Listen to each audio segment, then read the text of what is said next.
Neredesin dost, neredesin?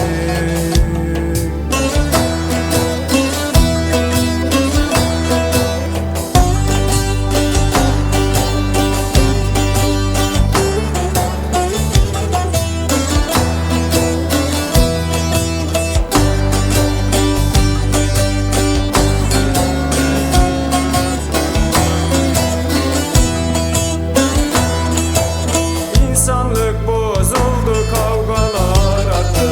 Zaman çok hızlandı, vakit daraldı.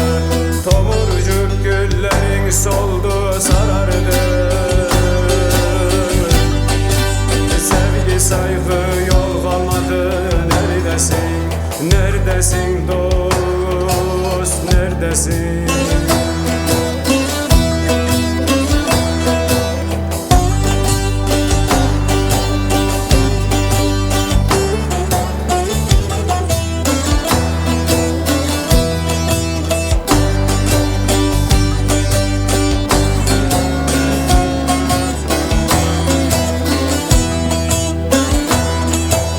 Aşkınla yanarız biz ta ezelden.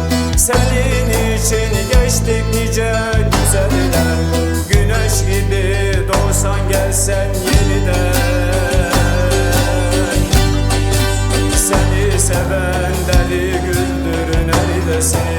Neredesin dost, neredesin?